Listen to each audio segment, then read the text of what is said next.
Baik, sekarang kita lanjutkan dengan jenis senyawa organik yang lain. Sebelumnya kita sudah bahas yang hidrokarbon ya, artinya jenis-jenis senyawa organik yang sudah kita pelajari sebelumnya itu hanya mengandung dua atom saja atau dua unsur saja, yaitu unsur C dan unsur H. Sekarang kita lihat senyawa organik yang juga mengandung unsur oksigen atau O. Ada 3 pasang jenis dari senyawa-senyawa organik yang mengandung oksigen. Ya, yang pertama adalah alkohol dan ether. Alkohol itu ciri khasnya adalah ada suatu gugus alkil yang terikat pada OH, dan ether ciri khasnya adalah ada suatu gugus alkil terikat pada O, lalu O-nya terikat lagi ke gugus alkil yang lain. Gugus alkil ini bisa sama atau bisa juga berbeda. Misalnya kalau alkil di sini adalah metil atau CH3, maka kita beri ini nama metanol ya. Untuk senyawa-senyawa alkohol itu diakhiri dengan ol. Misalnya kita punya karbon 5, lalu nanti ada OH-nya, maka kita beri nama itu pentanol. Tapi tentu saja sekarang kamu coba tuliskan karbon 5. Kamu bisa letakkan OH-nya di berbagai posisi, ya kan? Kamu bisa letakkan OH-nya di karbon nomor 1, bisa juga di karbon nomor 2, atau di karbon nomor 3. Oleh sebab itu, kita juga harus sebutkan nomornya berapa. Misalnya untuk pentanol, maka kita bisa punya 1 pentanol, kita bisa punya 2 pentanol, atau juga 3 pentanol, tergantung di mana posisi dari OH tersebut. Kalau misalnya suatu senyawa itu kemudian mengandung lebih dari 1 gugus OH, misalnya seperti di pentanol tadi ya, sekarang coba gambarkan 1 pentanol. Maka kamu akan gambarkan 5C gitu kan ya, C, 5. Kemudian salah satu ujungnya ditambah OH seperti ini. Nah, sekarang itu adalah 1 pentanol, ya kan? Bagaimana kalau ada OH lagi di karbon nomor 2? Jadi OH-nya ada 2 sekarang ya, ada di posisi 1 dan ada di posisi 2. Nah, untuk struktur demikian kita namakan sebagai pentan strip 1,2 strip diol. Ya, jadi ada pentan 1,2 diol. Artinya ini suatu karbon 5, lalu ada 2 gugus ol di karbon nomor 1 dan di karbon nomor 2. Itu untuk alkohol ya, ujungnya pasti ada olnya. Kemudian yang umum juga adalah etanol. Kalau etanol artinya kamu punya R-nya adalah gugus etil ya, yaitu CH3 CH2OH. Nah, alkohol ini merupakan isomer gugus fungsi dengan ether. Ether, ROR, ini kita bisa gambarkan seperti ini. Contohnya adalah misalnya metil etil ether. Artinya kita punya di sini O di tengah, di sininya metil, di situnya etil. Nah, cara kita memberi nama ether seperti itu ya. Sebutkan misalnya metil, etil ether, atau boleh juga etil metil ether karena E itu kan lebih dulu dari M ya secara abjad. Bagaimana kalau dua-duanya sama-sama etil? Di sini etil, O di situ juga etil. Maka kita beri nama di etil ether. Gitu ya. Jadi prinsipnya kalau alkohol ujungnya ada ol, kalau ini ujungnya ada ethernya. Oke, kita lanjutkan dengan jenis atau pasangan yang kedua, yaitu aldehid dan keton. Aldehid itu ciri khasnya ada RC, tulisannya RCHO ya. RCHO ini sesungguhnya strukturnya nanti R, kemudian ada C, kemudian ikatan rangkap ke O, lalu nanti ada H yang terikat lagi ke C. Oke. Nah, aldehid itu kita beri nama atau disebut juga alkanal ya. Kita beri nama di ujungnya itu al. Misalnya karbonnya 2, kalau dia punya gugus aldehid, kita beri nama ini etanal. Atau nama lainnya juga bisa ada aldehidnya ya, seperti misalnya formaldehid atau asetaldehid. Tapi kalau nama berdasarkan jumlah karbonnya tinggal kita berikan akhiran al. Kalau di sini ada 3, maka kita beri nama dia propanal. Nah, kalau aldehid tidak perlu kita beri nomor ya. Mengapa demikian? Sebab ujungnya pasti C, kemudian rangkap ke atas oksigen, kemudian tunggal ke H. Pasti seperti itu ya. Itu di salah satu ujung.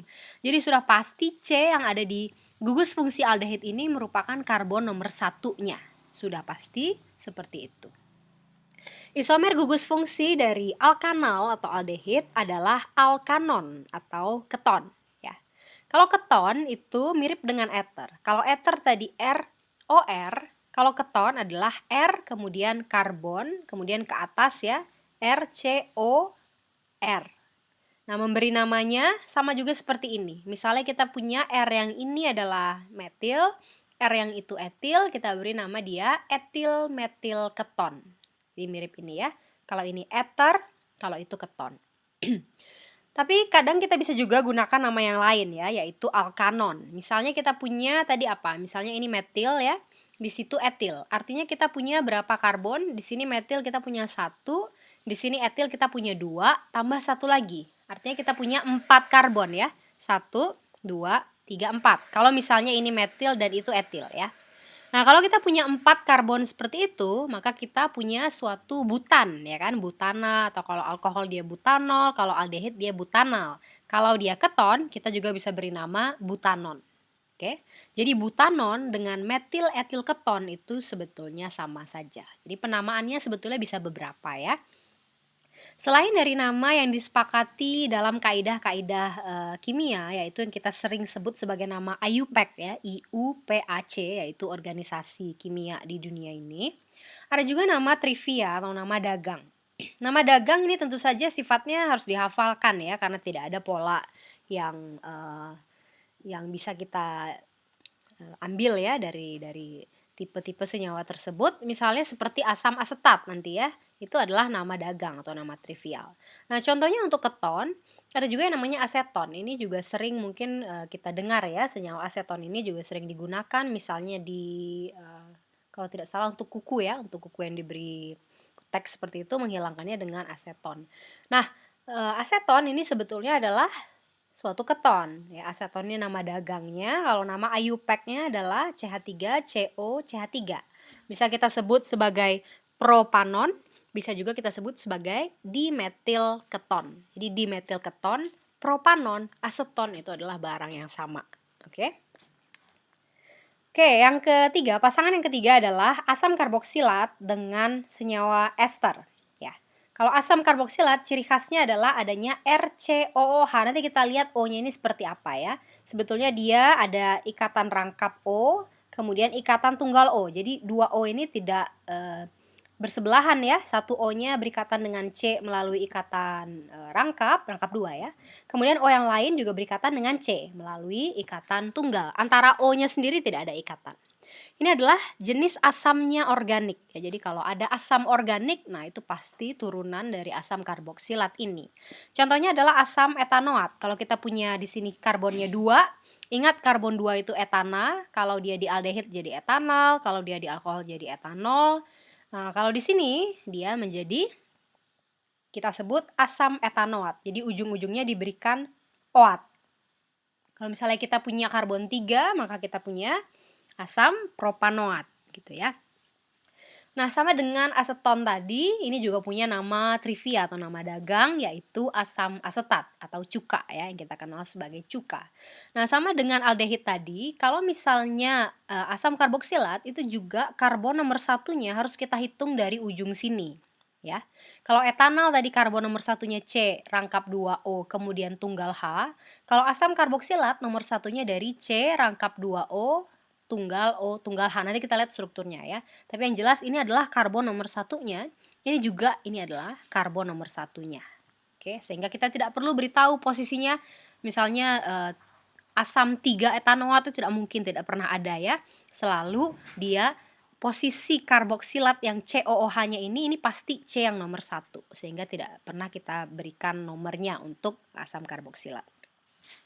Oke. Nah, kemudian kita lihat ini adalah senyawa ester. Nah, ester ciri khasnya adalah RCOOR. Jadi mirip dengan ini, tapi kalau ini RCOOH, ester adalah RCOOR. Nah, cara kita memberi nama RCOOR adalah kita sebut dulu R yang berikatan dengan O, lalu kita sebut R yang di sebelah gugus C yang ada di CO-nya ya. Nanti kita lihat. Misalnya seperti ini. CH3C kemudian rangkap ke atas O, tunggal lagi O, kemudian ke sini. Nah, ini kita beri nama dia sebagai Harusnya etil etanoat. Ya, ini hati-hati, ini salah kayaknya ya. Kenapa etil? Karena ini kan gugus etil. CH2, CH3, ini adalah etil. Kemudian kalau karbon 2, gugusnya karboksilat namanya etanoat. Ya. Jadi untuk mudahnya adalah pertama misalkan dulu dia sebuah karboksilat, lalu sebut namanya ya, tuliskan namanya yaitu asam etanoat. Nah, asamnya ini yang disebabkan oleh H ini nanti dia akan hilang diganti dengan R. Jadi kata-kata asam ini dicoret, gantilah dengan alkil apa yang menempati posisi H itu. Kalau di sini kan dia ini ya CH2CH3 artinya suatu etil.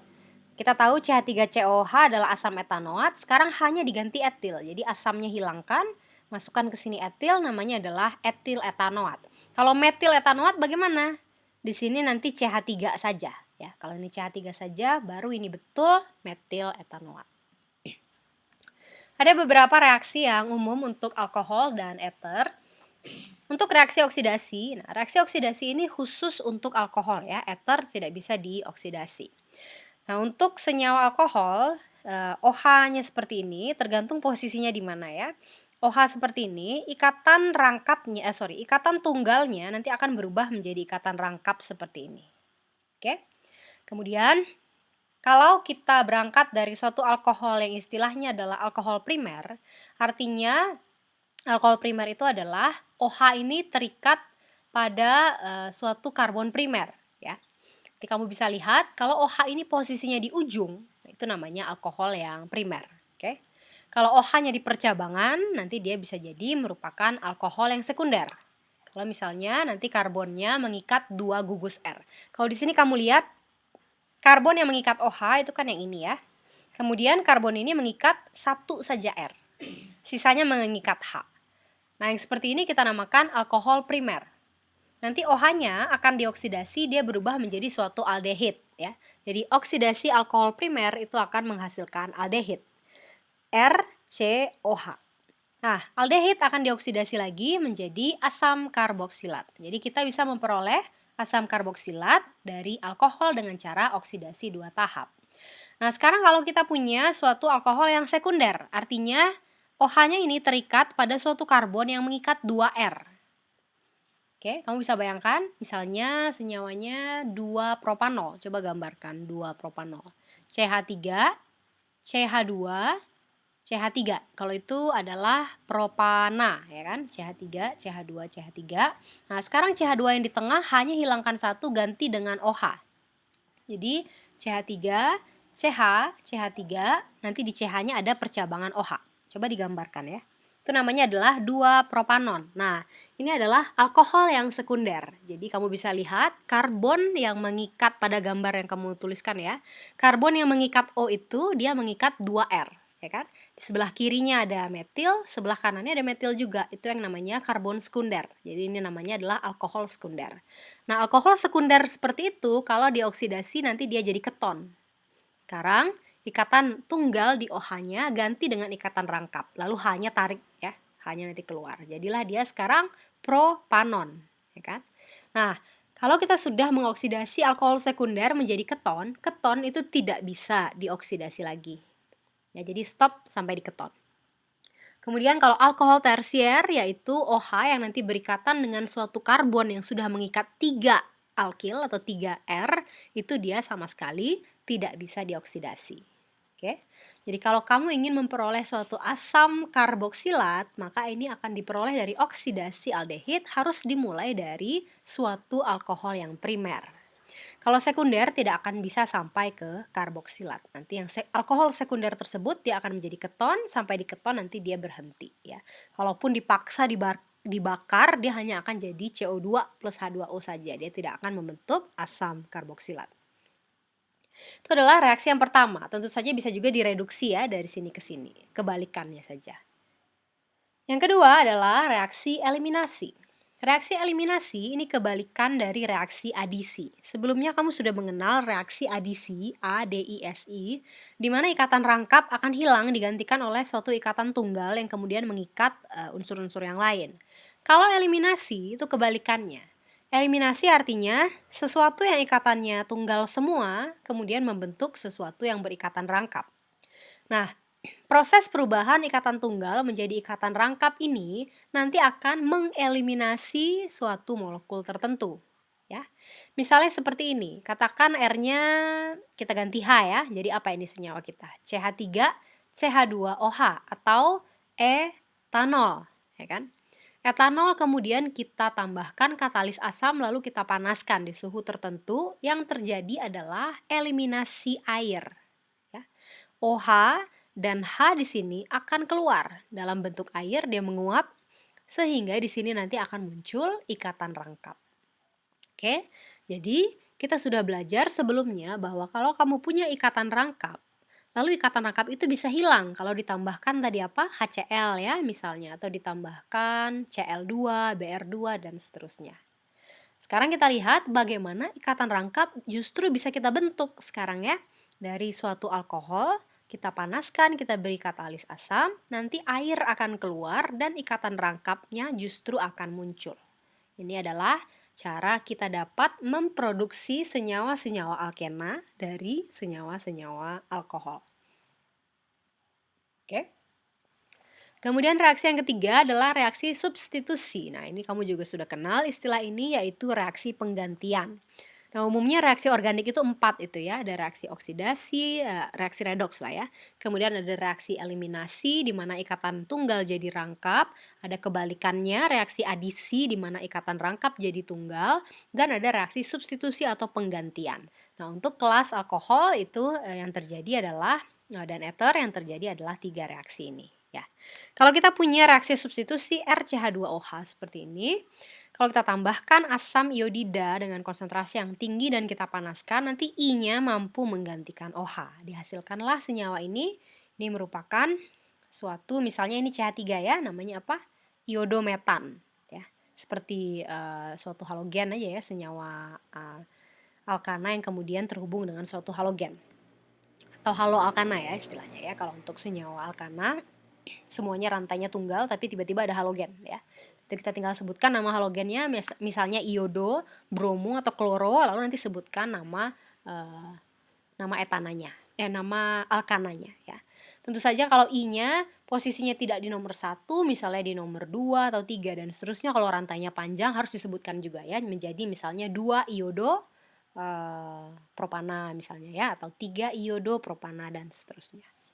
Tapi pasti di sini lepas molekul air ya. Di sini pun juga harusnya lepas molekul air ya.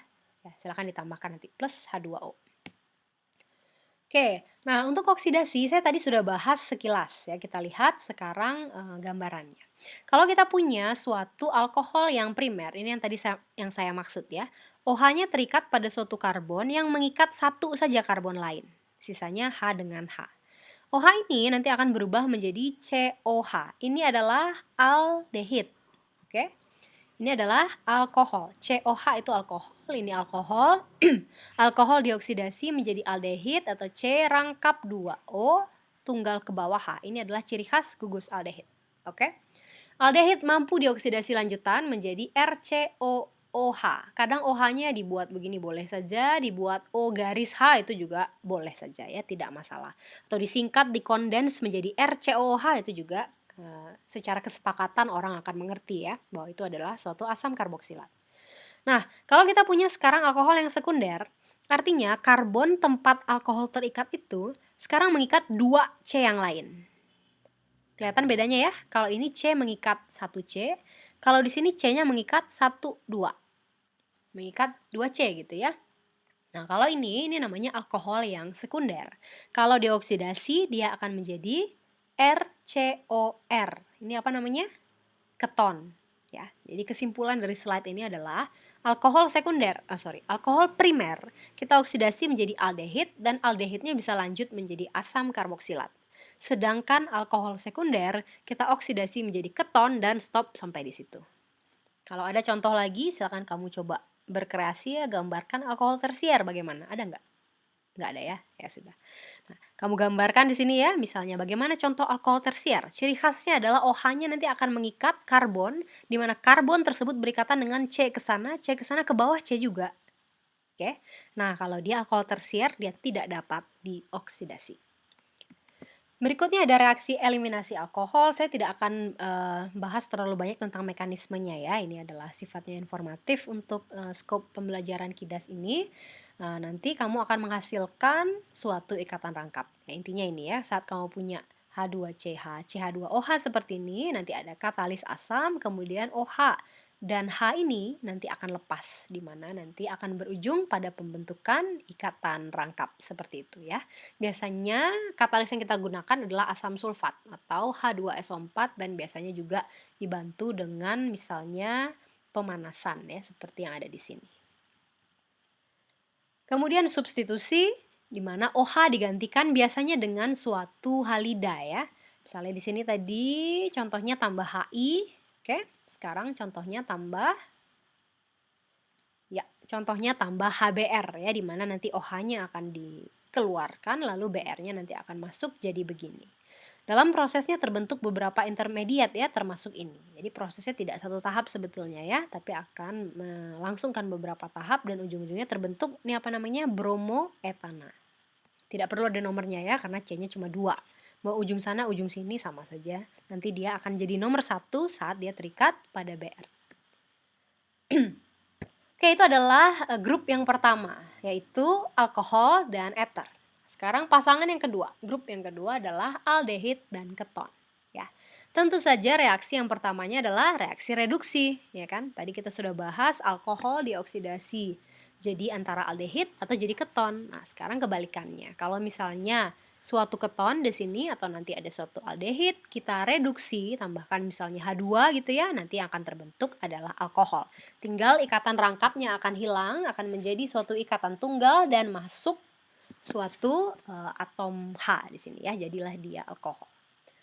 Oke, reaksi yang kedua adalah pembentukan namanya hemiasetal. Kalau misalnya kita punya aldehid seperti ini atau alkanal, H3C, C rangkap 2O, kemudian tunggal H ke sini. Kalau kita tambahkan ini dengan alkohol, maka nanti ikatan rangkap ini akan hilang. Ya, ikatan rangkap ini akan hilang dan karbon ini akan mengikat OH dan OR. Ini ya, OH-nya dari mana? OH-nya dari O yang ini, nanti dia akan ketambahan H. Kemudian di sini OR yang ini ya, OR ini harusnya merah juga ya supaya kelihatan. OR ini akan masuk ke sini. Nah, kalau kita punya suatu karbon, di mana karbon ini alkohol iya, ether iya kan ya, ini contohnya ya. Ini karbon, ini alkohol terikat dengan OH, dan ini ether dia terikat dengan OR. Ini kita namakan senyawa hemiasetal, di mana ini dapat kita bentuk dari suatu aldehid tambah suatu alkohol. Kalau alkohol yang kita tambahkan lagi, maka masuk OR yang kedua. OR-nya tuh yang ini ya, perhatikan kursor saya. OR ini akan masuk, karena dia ada 2, dia masuk 2 kali. Seolah-olah ini adalah ether kali 2 gitu kan ya. Ini karbon, ada OR ke sana, ini ada OR ke sana juga, di mana R-nya identik ya, karena ini adalah 2 molekul ROH. Ini kita namakan senyawa asetal. Oke, ini adalah reaksi atau mekanisme pembentukannya. Saya tidak akan bahas terlalu detail. Kalau tertarik nanti silakan diperhatikan. Kalau tertarik boleh ditanyakan ya. Nanti akan saya coba jawab. Dan yang terakhir, oh ini belum yang terakhir ya, masih ada ester. Nah, ini yang kedua terakhir adalah senyawa asam karboksilat. Nah, asam karboksilat, reaksi yang pertama tentu saja reaksi asam basa ya, karena namanya saja asam.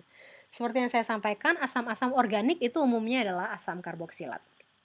Misalnya kita punya RCOOH, kalau kita tambahkan dengan OH-, pasti nanti OH-nya mengambil H, terbentuk H2O, ya kan? Sedangkan RCOO-nya nanti akan menjadi RCOO-, ya, dia akan menjadi anionnya. Ini umumnya reaksinya kesetimbangan. Nah, ini persis seperti kesetimbangan yang sudah kita pelajari ya. Suatu asam asetat ditambah OH- setimbang gitu kan, jadi RCO. Maaf ya. Kalau ini reaksinya memang satu arah. Maaf, saya ralat lagi ya. Kalau yang setimbang itu adalah RCOH setimbang menjadi RCO- plus H+, ya kan? Itu baru setimbang. Jadilah nanti dia punya nilai Ka seperti yang kita sudah pelajari sebelumnya. Kalau ini reaksinya total karena ini suatu asam tambah basa, dia nanti menjadi garam plus H2O. Ini garamnya nggak kelihatan ya karena yang ditulis cuma OH- saja. Sekarang bayangkan ini NaOH. Misalnya kamu punya RCOOH dengan NaOH, coba reaksikan. nanti dia jadi RCOONA, negatifnya ketemu dengan Na plus kan, plus H2O, terbentuklah garam dengan air. Ini reaksi penetralan ya, jadi betul panahnya 1.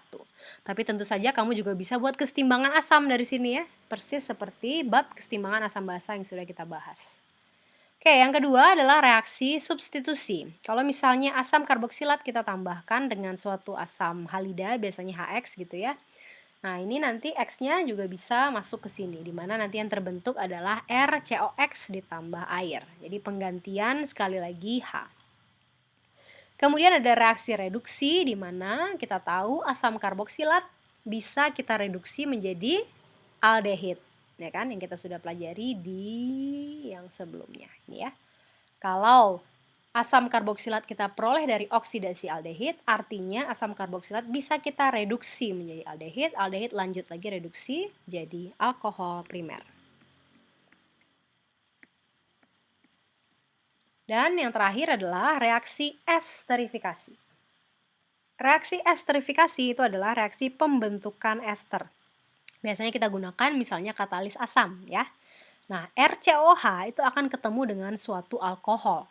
Ya, jadi karboksilat plus alkohol itu ciri khasnya ya, 2 reaktan khas, karboksilat dan alkohol.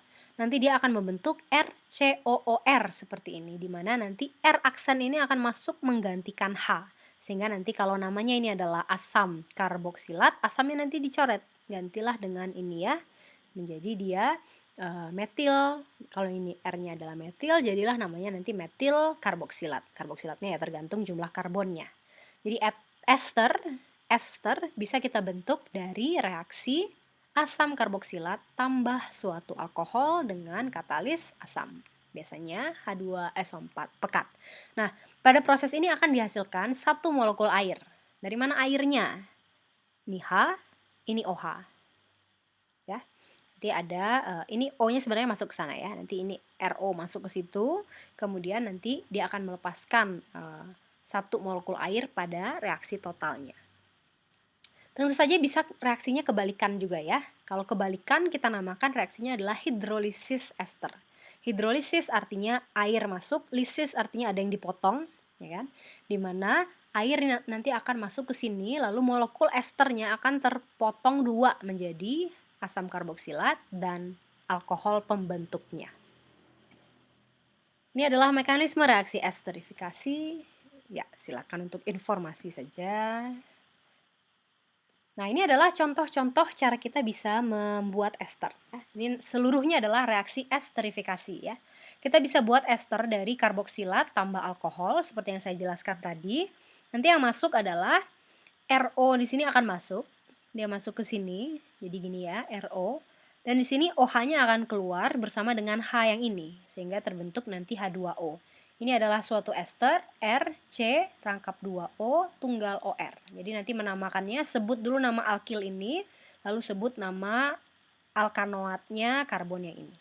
Ya, jadi nanti misalnya kalau ini karbonnya 2, namanya kan etanoat. Kalau di sini karbonnya misalnya 3, jadi namanya nanti apa? Propil etanoat. Bisa juga kita bentuk ester dari RCOCl. Nah, ini bentuk yang sudah disubstitusi ya, yang ini tadi ya. Misalnya kita punya awalnya RCOH, kita bisa ganti jadi RCOX, di mana X-nya adalah halogen atau halida. Kita bisa dapatkan RCOCl seperti ini, dan dia juga bisa kalau ketemu alkohol menghasilkan ester. Tentu saja nanti yang lepas adalah molekul HCl ya, karena nanti ini yang keluar. Kalau tadi H2O karena ini yang keluar, sekarang yang keluar HCl karena ini yang nanti keluar. Bisa juga kita reaksikan namanya anhidrida asam dengan alkohol, nanti kita akan hasilkan suatu ester juga plus asam karboksilat yang lain ya. Ini adalah ciri khas senyawa anhidrida asam. Dia tuh seperti asam karboksilat yang 2 asam karboksilat ya yang disatukan, jadilah dia begini. Ini bisa direaksikan dengan alkohol, nanti yang satunya jadi ester, bagian lainnya jadi asam karboksilat. Nah, sekarang yang terakhir. Tadi kita sudah bahas reaksi dari alkohol dan eter, kemudian reaksi dari aldehid dan keton, kemudian reaksi dari asam karboksilat. Nah, ini grup yang terakhir adalah grup ester. Ester kita dapat hidrolisis ya. Di hidrolisis artinya seperti yang saya jelaskan tadi, H2O akan masuk, kemudian H2O ini masuk, OH-nya nanti diambil ke sini, H-nya nanti pergi ke situ. Sehingga nanti di sini terbentuk RCO. OH dari H2O, jadi begini ya. Kemudian sebelah sininya terbentuk ROH, jadilah alkohol. Kalau tadi kita bahas reaksi esterifikasi adalah karboksilat plus alkohol jadi ester, hidrolisis ini persis kebalikannya ya. Kalau hidrolisis, esternya dimasukkan air, dia pecah menjadi karboksilatnya plus alkohol pembentuknya. Jangan lupa yang jadi alkohol adalah R yang nyangkut ke O tunggal ini ya. Nanti ini yang jadi alkohol. Nah, ini tentu saja nanti akan menjadi bagian asam karboksilatnya. Kemudian yang kedua adalah reaksi penyabunan atau saponifikasi. Untuk reaksi saponifikasi kita mulai dengan ester, mirip juga dengan yang tadi, yaitu ada air yang akan masuk, jadi mirip hidrolisis ya. Tapi di sini katalisnya suatu katalis basa. Kalau tadi katalis asam, ini katalis basa. Artinya apa? Saat kita punya katalis basa, nanti saat dia membentuk RCOH, H-nya ini akan diambil oleh OH-. Sehingga nanti akan terbentuk RCOO-. Boleh kamu tuliskan juga di sini Na+ ya. Nanti Na ini akan membentuk garam dengan RCOO- ini. Plus tentu saja alkohol hasil potongannya. Nah, RCOO-Na+ itu adalah suatu sabun. Ya, makanya namanya saponifikasi. Sabun itu merupakan senyawa yang ada kepala polar dan ujung non-polar. Umumnya untuk sabun, di kepala polarnya ini adalah sesuatu yang bermuatan negatif seperti ini ketemu dengan misalnya Na+ atau misalnya dengan K+ ya.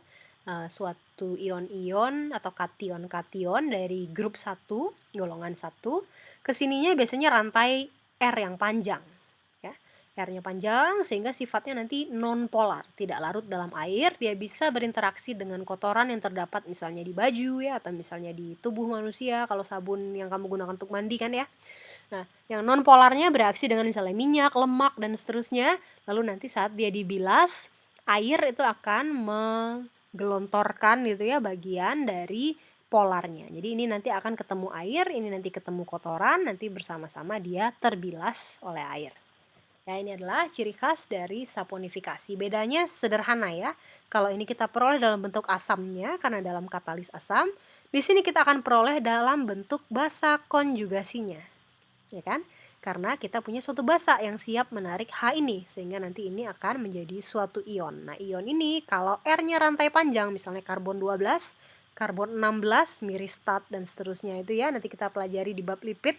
Nah, ini adalah senyawa-senyawa sabun. Makanya nama reaksinya adalah reaksi penyabunan atau reaksi saponifikasi. Kemudian yang terakhir, kita bisa juga reduksi ini menjadi alkohol primer. Nah, sesungguhnya alkohol primer itu kita peroleh dari reduksi asam karboksilat ya. Jadi yang terjadi adalah ester ini terhidrolisis dulu ya, terhidrolisis jadi asam karboksilatnya, barulah nanti asam karboksilatnya mengalami reduksi 2 kali, ujung-ujungnya menjadi alkohol primer. Di sini digunakan reduktor yang kuat, misalnya LiAlH4 seperti ini dalam katalis asam.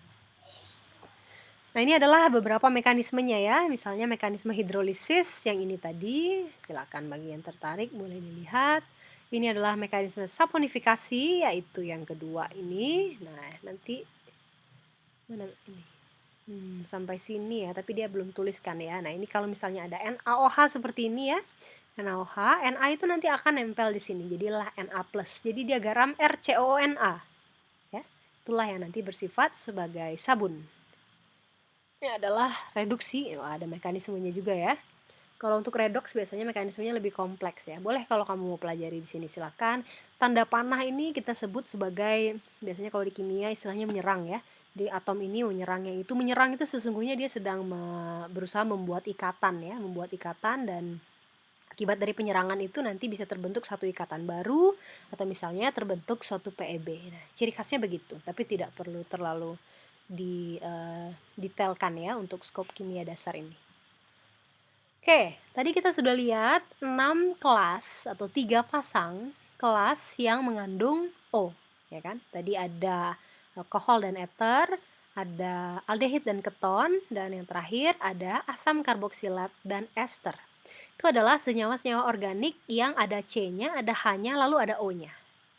Sekarang kita lihat senyawa organik yang mengandung nitrogen atau disebut juga sebagai turunan amonia. Jadi, untuk senyawa-senyawa ini nanti komponennya adalah C, H, dan N. Ya. Kita namakan ini senyawa amina atau kadang-kadang disebut juga amin saja ya. Nah, kalau amonia kita punya NHH, NH3. Ini kamu sudah kenal ya kan? Nah, sekarang kita ganti H-nya dengan CH3. Jadilah dia metilamin. Atau kita ganti 2H-nya dengan CH3. Jadilah dia dimetilamin. Kalau kita ganti 3H-nya dengan CH3, jadilah dia trimetilamin. Seperti ini ya. Nah, ikatan NH antara N dengan H itu meskipun dia polar, sifatnya tidak sepolar OH. Sehingga ikatan hidrogennya juga relatif lebih lemah. Oleh sebab itu, kalau kita bandingkan titik didih antara amin dengan titik didih dari alkohol, alkohol itu lebih tinggi ya. Jangan lupa proses pendidihan itu berkaitan dengan interaksi antar molekul. Kalau ada ikatan hidrogen, tentu saja interaksi antar molekul itu menjadi kuat, sehingga titik didih menjadi lebih tinggi. Kita tahu N itu bisa membentuk ikatan hidrogen, O juga bisa membentuk ikatan hidrogen. Namun ini lebih lemah ikatan hidrogennya daripada itu, sehingga senyawa amin akan mendidih di bawah titik didih alkohol. Alkohol lebih sulit mendidihkannya daripada senyawa-senyawa amin. Nah, penamaannya juga sederhana ya, sebutkan aja amin yang ada di sekitarnya. Kalau misalnya di sini ada etil, ya sudah namanya jadi etil 1,2 dimetil amin. Pokoknya ujungnya ada aminnya, amina ya. Nah, kalau tadi asam karboksilat itu sifatnya adalah asam, itu asam-asamnya organik ya, maka amina itu adalah basa-basanya organik. Seperti halnya amonia, amina juga merupakan senyawa yang bersifat basa dalam air. Kalau kita punya etil metilamin, nah ini namanya gimana? Etil metilamin. Etilnya biasanya duluan ya, karena E itu lebih dulu di alfabet daripada M. Tapi kalau kamu tuliskan metil etilamin juga ya strukturnya seperti ini ya, tidak mungkin jadi yang lain ya kan. Etil metilamin. Dalam air kita tambahkan dengan air, maka nanti dia akan terurai menjadi asam konjugasinya plus OH-. Kamu bisa tuliskan persamaan matematis yang berkaitan dengan konstanta kesetimbangannya, di mana konstanta kesetimbangannya nanti kita akan sebut Kb. Ya kan? Jadi jangan lupa yang sudah kita pelajari di bab kesetimbangan asam basa.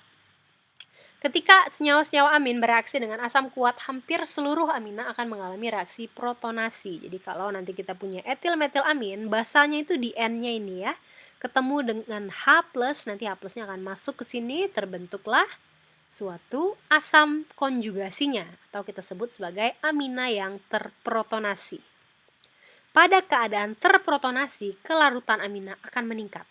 Ya, ini digunakan misalnya untuk meningkatkan kelarutan obat turunan amin seperti quinin atau obat malaria, yang juga ini cukup ngetop sekarang ya. Kalau kamu baca di media mungkin pernah baca ada namanya klorokinon atau hidroksiklorokin.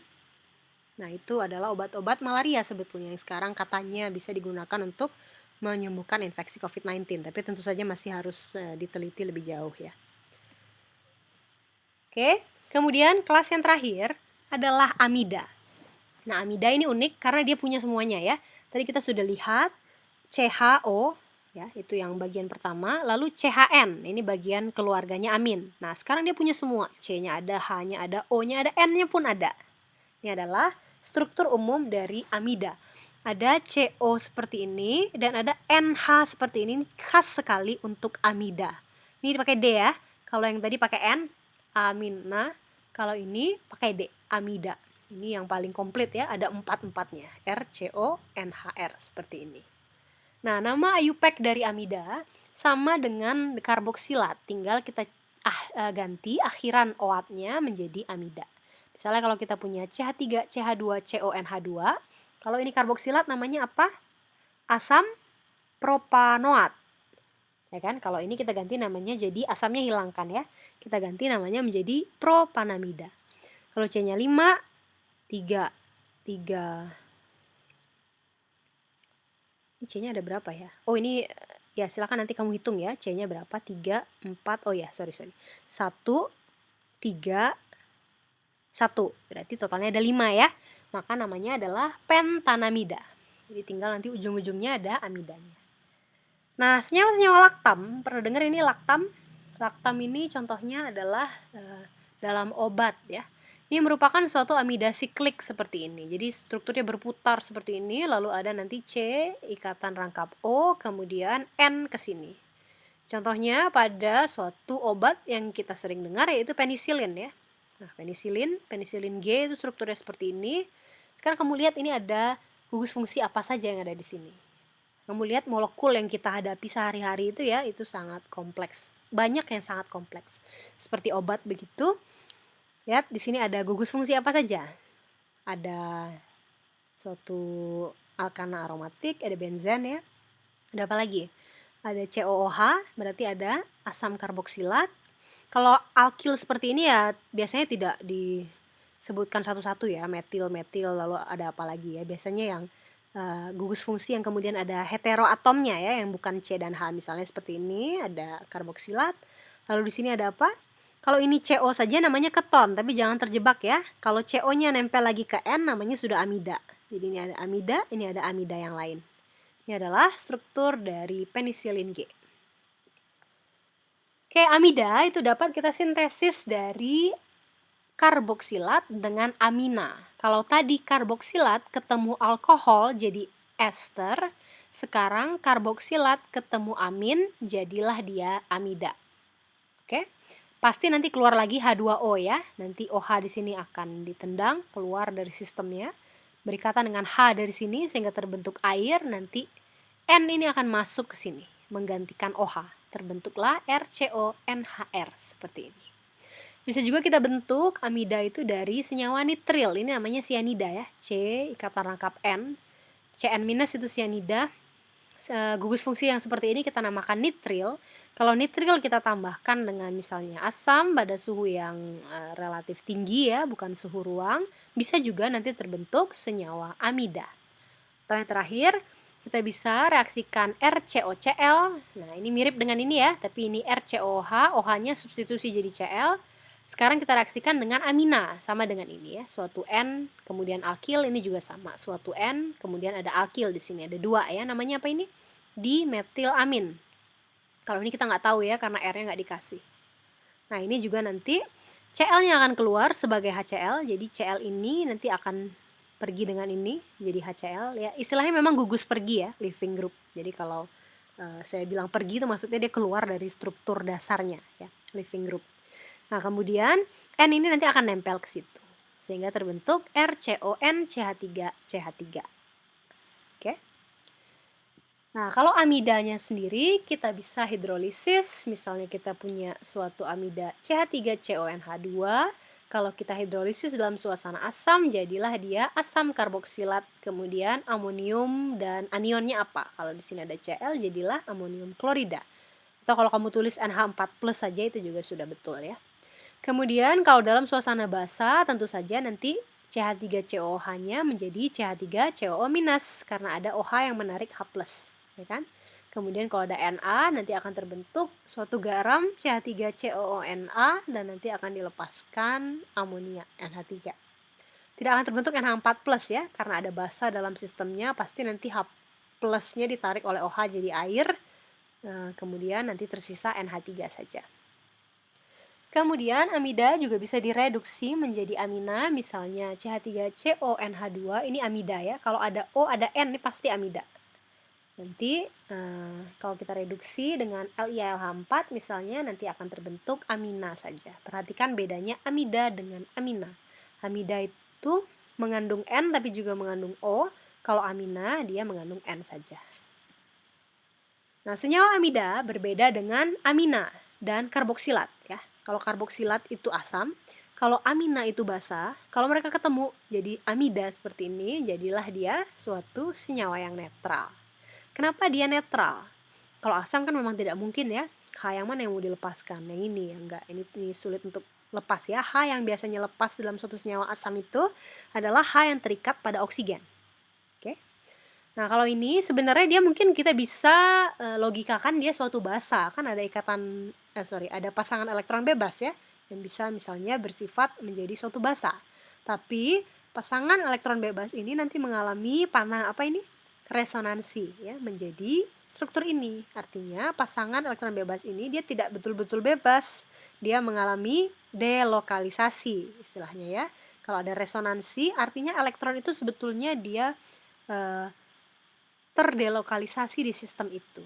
Sehingga amida memiliki tendensi yang lemah untuk menjadi basa. Sehingga amida menjadi molekul yang netral. Oke, kita lanjutkan polimer di sesi berikutnya.